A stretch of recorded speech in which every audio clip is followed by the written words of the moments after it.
जी, आज देखिए हमारे यहाँ वरुणा जोन में अवैध कफ सिरप की तस्करी से रिलेटेड 2 केसेस लिखे गए थे। एक थाना रोहनिया में और एक थाना सारनाथ में।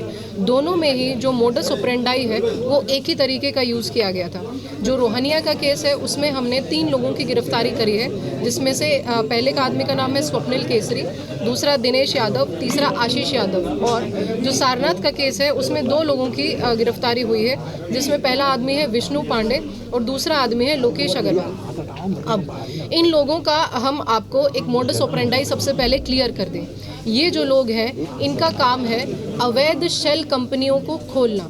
उसके बाद ये जो शेल कंपनियां हैं इनका जीएसटी नंबर लिया जाता है, इनको ड्रग का लाइसेंस ड्रग एजेंसी से लाइसेंस दिया जाता है, परंतु ये किसी प्रकार का खरीद बेचने का काम ये नहीं करते हैं। दादी के हाथों का जादू और खुशबू से महकता घर, माँ की मुस्कुराहट और खाने की सुगंध। MDH गरम मसाला, क्योंकि हर रिश्ता है स्वाद से जुड़ा। ये सिर्फ कागज़ पर एग्जिस्ट करती है।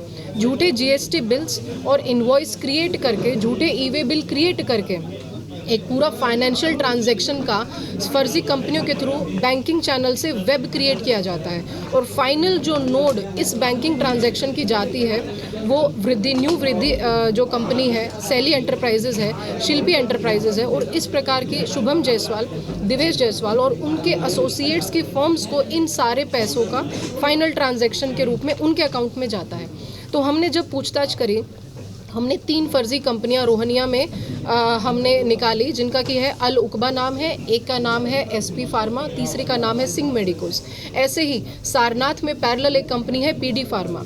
जो रोहनिया की कंपनियां उसमें करीबन 13 करोड़ का कैश डिपॉजिट किया गया, और जो PD फार्मा है जो सारनाथ की कंपनी उसमें करीबन 10 करोड़ का 6 से 7 करोड़ का कैश और 3 से 4 करोड़ का RTGS के माध्यम से ट्रांजैक्शन देखा गया।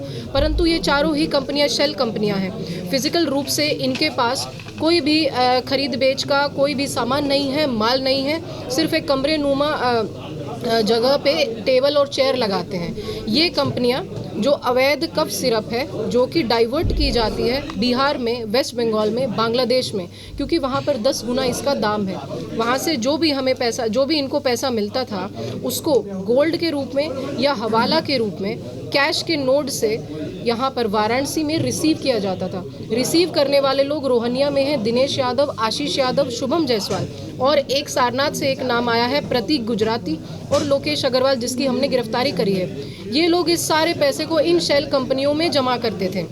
उसके बाद 3 से 4 लेयर में 30 शेल कंपनियां हमें सारनाथ में मिली हैं, 35 शेल कंपनियां, और उतनी ही शेल कंपनियां हमने रोहनिया के केस में निकाली हैं जो कि फर्जी हैं, परंतु ट्रांजैक्शंस उनमें करोड़ों का हुआ है। और फाइनली ये जाके सप्त सागर की शुभम जायसवाल से रिलेटेड और उनके एसोसिएट से रिलेटेड फर्म्स को लाभ दे रही है। तो ये पूरी तस्करी का नेटवर्क था जिसको कि क्रिएट किया जा रहा था, जिसका हमने आज अनावरण किया। स्वप्निल केसरी हमें आदमी मिला है, ये दिनेश यादव, आशीष यादव, जो लोग दिनेश फार्मास्यूटिकल के ओनर्स हैं, जिनका न्यू वृद्धि शुभम जायसवाल के घर के सामने है, घर है और दुकान भी है, ये लोग उनसे कैश लेके स्वप्निल को देते थे ताकि वो तीनों शेल कंपनियों में कैश को जमा करे। 13 करोड़ रुपया उनके द्वारा 1.5 साल के अंतर्गत ही जमा किया गया। ऐसे ही जो लोकेश है उनका हमें चैट मिली है और हमें CDR भी मिला है, जिसमें डायरेक्टली वो शुभम जायसवाल से वार्ता करते दिखे गए हैं। बल्कि हमें उनकी प्रतीक गुजराती से भी चैट मिली है, जिसमें वो हवाला की भी वार्ता करते दिखाई दे रहे हैं, और दिखाई दे रहा है कि कैसे पैसा उनको मिल रहा है और वो PD फार्मा कंपनी में जमा कर रहे हैं। मैडम, ये जो बांग्लादेश से जो गोल्ड और हवाला 3 साल का एक्सपीरियंस चाहिए होता है। जी, ये देखिए, क्योंकि ये तीनों शेल कंपनीज फर्जी हैं, इनको जो लाइसेंस दिया गया है, जो उसमें डॉक्यूमेंटेशन होती है, एक मैंडेटरी प्रोविजन है जिसमें होता है आपको एक्सपीरियंस सर्टिफिकेट देना होता है।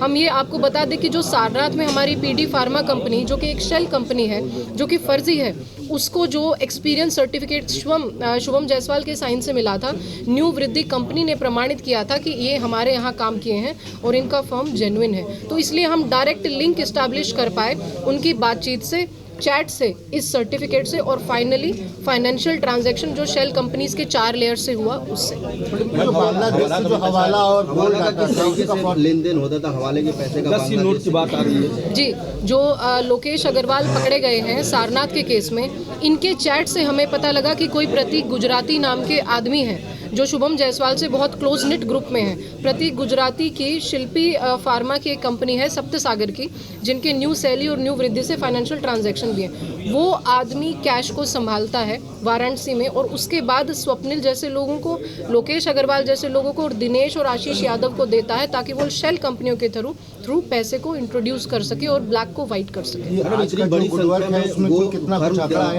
फर्म का लाइसेंस दिया गया है। ड्रग विभाग की भूमिका किस तरीके की मिली अब तक के जांच में आप लोगों को? क्योंकि कहीं भी कहीं दुकान पे टेलर की दुकान मिला है, कहीं जनरल स्टोर मिला है, कहीं बंद कमरे मिले हैं, तो ड्रग विभाग की भूमिका को किस तरीके से आप लोगों ने जांच में पाया? देखिए, हम FSDA को भी ये एक पूरी कॉम्प्रिहेंसिव रिपोर्ट बना के भेजेंगे कि इस प्रकार जब भी कोई लाइसेंस के लिए अप्लाई करती हैं फार्मा कंपनीज, तो उनका ड्यू डिलीजेंस के रूप में वेरिफिकेशन हो सके और फिजिकली जाके और एक तरीके से इंटरमीडिएट भी उनके ऑडिटिंग हो सके, ताकि अगर शेल कंपनीज एग्जिस्ट कर रही हैं तो उनको लाइसेंस या तो जब्त कर दिया जाए या तो जारी ही ना किया जाए। बिकॉज कोई भी एक्टिव ट्रेडिंग तो वो कर नहीं रहे, परंतु पैसा करोड़ों में ट्रांजैक्शन हो रहा है, तो ये सीधा सीधा मनी लॉन्ड्रिंग का केस है। और इसके एवज में तस्करी जो हो रही है, वो जो माल है वो सीधा बांग्लादेश जाता है, उसी से ये कैश आता है और फिर बैंकिंग में ये जमा हो जाता है। मतलब कुछ कितना आंकड़ा आया है, फिगर क्या है अमाउंट का, कितना इसमें ट्रांजेक्शन में ये? देखिए, जो हमारा रोहनिया का केस है उसमें करीबन 13 करोड़ का कैश है,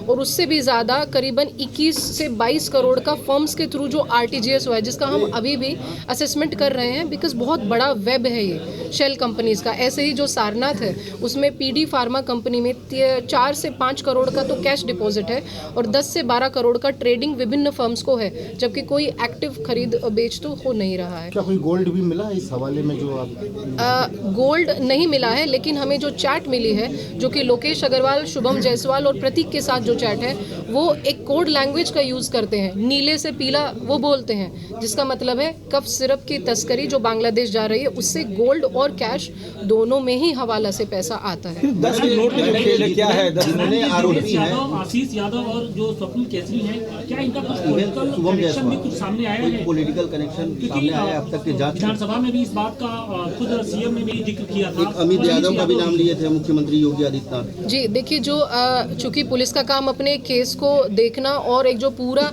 चेन ऑफ कमांड है हमारी, पूरे के पूरे मोडस ऑपरेंडाई है, उसके ऑब्जेक्टिव एविडेंसेस को लेके उसे प्रूव करना है, फॉरवर्ड और बैकवर्ड लिंकेज। अभी हमने राजनीतिक तथ्यों पे इस प्रकार का कोई असेसमेंट नहीं किया है, वो हमारा काम भी नहीं है, वो एक डिफरेंट मुद्दा है।